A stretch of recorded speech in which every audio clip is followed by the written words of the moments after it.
विश्वं विष्णुर्वषट्कारो भूतभव्यभवत्प्रभुः भूतकृद्भूतभृद्भावो भूतात्मा भूतभावनः भूतात्मा परमात्मा च मुक्तानां परमागतिः अव्ययः पुरुषः साक्षी क्षेत्रज्ञोऽक्षर एव च योगो योगविदां नेता प्रधानपुरुषेश्वरः नारसिंहवपुः श्रीमान् केशवः पुरुषोत्तमः सर्वशर्वशिवस्थाणुर्भूतादिर्निधिरव्ययः सम्भवो भावनो भर्ता प्रभवः प्रभुरीश्वरः स्वयंभू शम्भुरादित्यः पुष्कराक्षो महास्वनः अनादिनिधनो धाता विधाता धातुरुत्तमः अप्रमेयो ऋषिकेशः पद्मनाभोऽमरप्रभुः विश्वकर्मा मनुस्त्वष्टा स्थविष्ठस्थविरो ध्रुवः अग्राह्यः शाश्वतकृष्णो लोहिताक्षः प्रतर्दनः प्रभूतस्त्रिककुब्धाम पवित्रं मङ्गलं परम् ईशानप्राणदप्राणो ज्येष्ठश्रेष्ठप्रजापतिः हिरण्यगर्भो भूगर्भो माधवो मधुसूदनः ईश्वरो विक्रमी धन्वी मेधावी विक्रमक्रमः अनुत्तमो दुराधर्षः कृतज्ञकृतिरात्मवान् सुरेशः शरणं शर्म विश्वरेताः प्रजाभवः अहत्संवत्सरो व्यालः प्रत्ययः सर्वदर्शनः अजः सर्वेश्वरः सिद्धः सिद्धिः सर्वादिरच्युतः वृषा कपिरमेयात्मा सर्वयोगविनिःसृतः वसुर्वसुमना सत्तः समात्मा संमितः समः अमोघः पुण्डरीकाक्षो वृषकर्मा वृषाकृतिः रुद्रो बहुशिरा बभ्रुर्विश्वयोनिश्चुतिस्रवाः अमृतः शाश्वतस्थाणुर्वरारोहो महातपाः सर्वगः सर्वविद्भानुर्विज्वक्सेनो जनार्दनः वेदो वेदविदव्यङ्गो वेदाङ्गो वेदवित्कविः लोकाध्यक्षः सुराध्यक्षो धर्माध्यक्षः कृताकृतः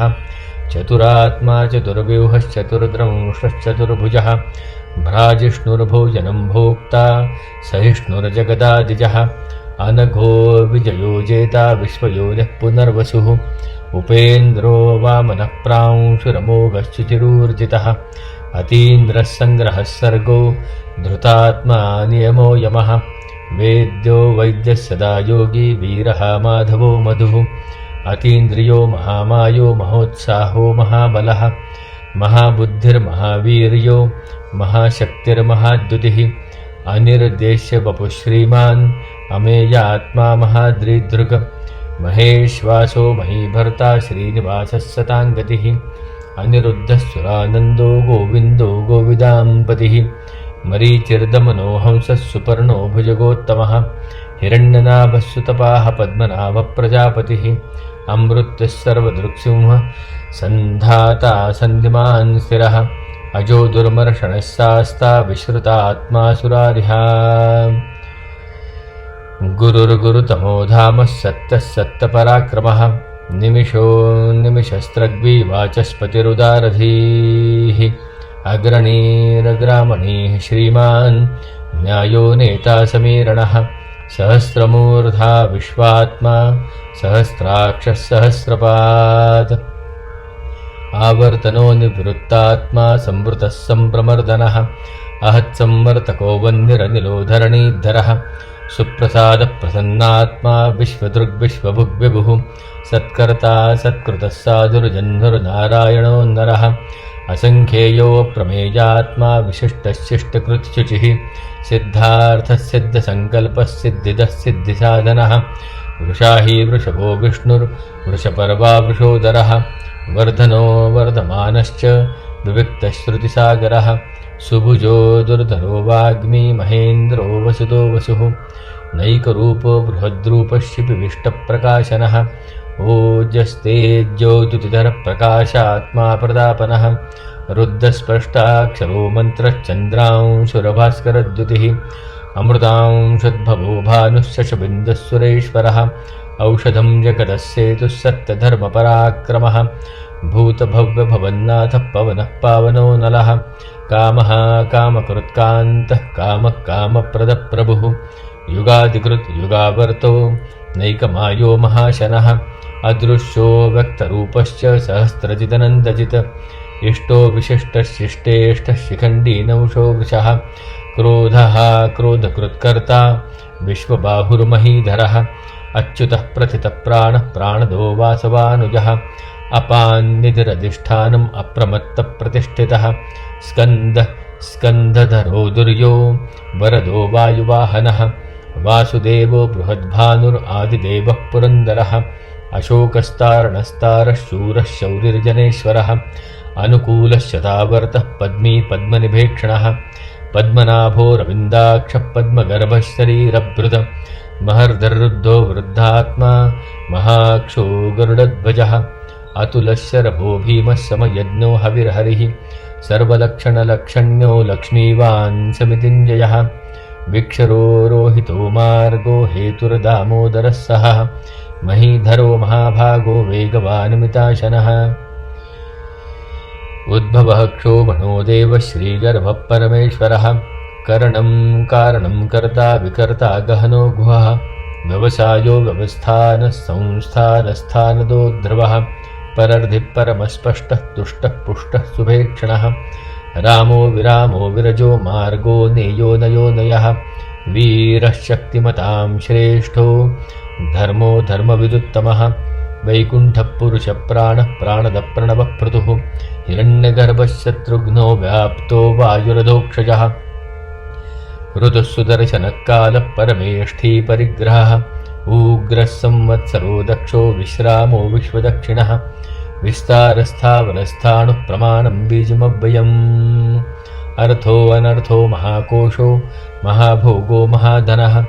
अनिर्विण्णस्तविष्ठो भूर्धर्मयूपो महामखः नक्षत्रनेमिर्नक्षत्री क्षमः क्षामः समीहनः यज्ञ इज्जो महेज्यश्च क्रतुः सत्रं शताङ्गतिः सर्वदर्शी विमुक्तात्मा सर्वज्ञो ज्ञानमुत्तमम् सुव्रतः सुमुखः सूक्ष्मः सुघोषः सुखदः सुहृद मनोहरो जितक्रोधो वीरबाहुर्विदारणः स्वापनः स्ववशो व्यापी नैकात्मा नैककर्मकृत वत्सरो वत्सलो वत्सी रत्नगर्भो धनेश्वरः धर्मगुप्धर्मकृद्धर्मी सद् असत्क्षरम् अक्षरम् अविज्ञाता सहस्रांशुर्विधाता कृतलक्षणः गभस्तिनेमिः सत्त्वस्थः सिंहो भूतमहेश्वरः आदिदेवो महादेवो देवेशो देवभृद्गुरुः उत्तरो गोपतिर्गोप्ता ज्ञानगम्यः पुरातनः शरीरभूतभृद्भोक्ता कपीन्द्रो भूरिदक्षिणः सोमपोऽमृतपः सोमः पुरुजित्पुरुषोत्तमः विनयो जयत्सत्यसन्धो दाशार्हः सात्वतां पतिः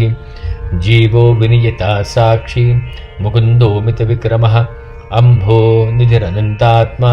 महो ददिशयोऽन्तकः अजो महार्हः स्वाभाव्यो जितामित्रप्रमोदनः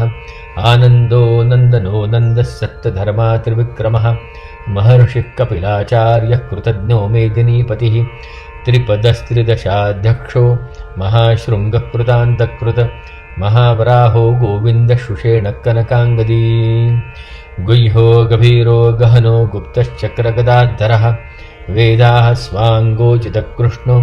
दृढः सङ्कर्षणोच्युतः वरुणो वारुणो वृक्षपुष्कराक्षो महामनाः भगवान् भगः नन्दी वनमाली हलायुधः आदित्यो ज्योतिरादित्यः सहिष्णुर्गतिसत्तमः सुधन्वाखण्डपरशुर्दारुणो द्रविणप्रदः दिवस्पृक्सर्वदृग्व्यासो वाचस्पतिरयो निजः त्रिसामा सामगः सामनिर्वाणं भेषजं भिषग सन्नासकृत् शमः शान्तो निष्ठा शान्तिः परायणम् शुभाङ्गः शान्तिदस्त्रष्टा कुमुदः कुवलेशयः गोहितो गोपतिर्गोप्ता वृषभाक्षो वृषप्रियः अनिवर्ति निवृत्तात्मा संक्षेप्ता क्षेमकृच्छिवः श्रीवत्सवक्षाः श्रीवासः श्रीपतिः श्रीमतांवरः श्रीदः श्रीशः श्रीनिवासः श्रीनिधिः श्रीविभावनः श्रीधरः श्रीकरः श्रेयः श्रीमाङ्गलोकत्रयाश्रयः स्वक्षस्वङ्गः शतानन्दो नन्दिर्ज्योतिर्गणेश्वरः विजितात्मा विधेयात्मा सत्कीर्तिश्चिन्नसंशयः उदीर्णः सर्वतश्चक्षुरनीशः शाश्वतस्थिरः भूषयो भूषणो भूतिर्विशोकशोकनाशनः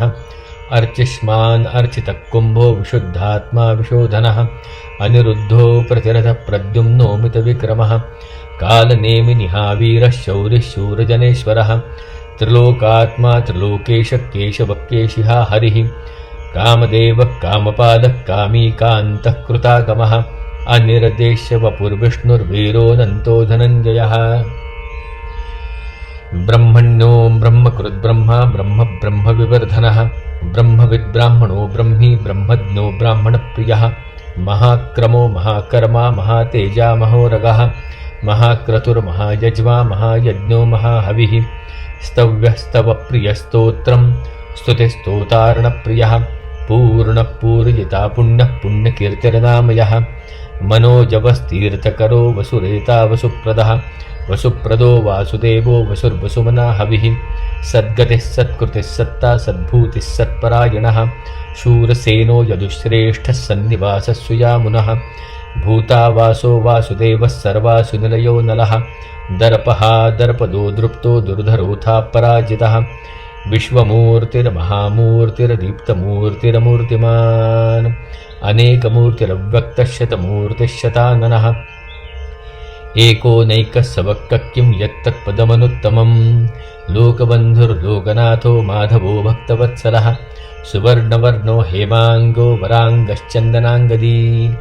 वीरः विषमशून्यो घृताशीरचलश्चलः अमानीमानदो मान्यो लोकस्वामी त्रिलोकदृक् सुमेधा मेधजोधन्यः सत्तमेधाधराद्धरः तेजो वृषो द्युतिधरः सर्वशस्त्रभृताम्बरः प्रग्रहो निग्रहो व्यग्रो नैकशृङ्गो गदाग्रजः चतुर्मूर्तिश्चतुर्बाहुश्चतुर्व्यूहश्चतुर्गतिः चतुरात्मा चतुर्भावश्चतुर्वेदविदेकपात् समावर्तो निवृत्तात्मा दुर्जयो दुरतिक्रमः दुर्लभो दुर्गमो दुर्गो दुरावासो दुरारिः शुभाङ्गो लोकसारङ्गः सुतन्तुस्तन्तुवर्धनः इन्द्रकर्मा महाकर्मा कृतकर्मा कृतागमः उद्भवः सुन्दरः सुन्दो रत्ननाभः सुलोचनः अर्को वाजशनशृङ्गी जयन्तः सर्वविजयी सुवर्णबिन्दुरक्षोभ्यः सर्ववागीश्वरेश्वरः महाह्रदो महागर्तो महाभूतो महानिधिः कुमुदकुन्दरः कुन्दः पर्जन्यपावनो निलः अमृतांशोऽमृतवपुः सर्वज्ञः सर्वतोमुखः सुलभः सुव्रतः सिद्धः शत्रुजित्शत्रुतापनः नगरोधोदुम्बरोऽश्वत्थः शाणूरान्ध्रनिषूदनः सहस्रार्चिः सप्तजिह्वः सप्तैधः सप्तवाहनः अमूर्ति अनघोचिन्तो भयकृद्भयनाशनः अनुर्बृहत्कृशस्थूलो गृणभृन्निर्गुणो महान् अधृतस्वधृतस्वास्य प्राग्वंशो वंशवर्धनः भारभृत्कथितो योगी योगीशः सर्वकामदः आश्रमः श्रवणाक्षामः सुपर्णो वायुवाहनः धनुर्धरो धनुर्वेदो दण्डो यमयिताद्दमः अपराजितः सर्वसहो नियन्ता नियमो यमः सत्त्ववान् सात्विकः सत्यः सत्यधर्मपरायणः अभिप्रायः प्रियार्होर्हः प्रियकृत्प्रीतिवर्धनः विहायस्य गतिर्ज्योतिर्सुरुचिर्हितभुग्विभुः रविर्विरोचनः सूर्यः सविता रविलोचनः अनन्तो हुतबुद्भोक्ता सुखदो नैकजोऽग्रजः अनिर्विण्णः सदामर्षि लोकाधिष्ठानमद्भुतः सनातनतमः कपिलः कपिरव्ययः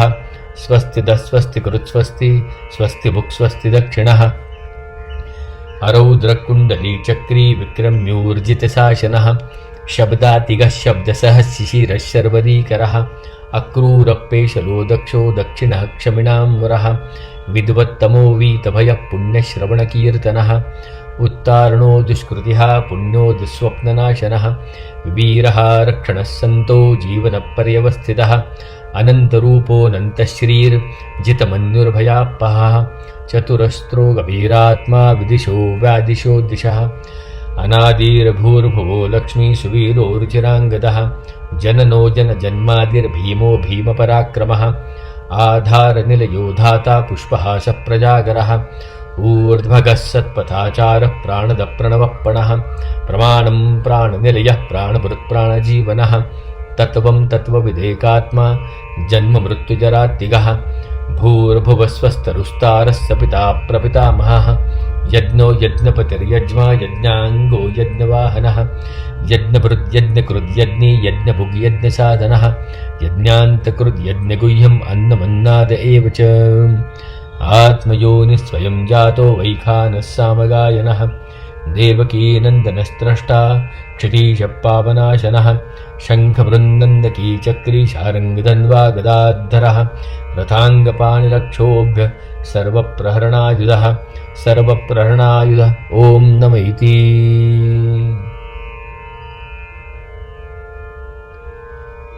वनमाली गतिशाङ्खी शङ्खी चक्री च गण्डकी श्रीमान्नारायणो विष्णुर्वासुदेवोऽभिरक्षतु।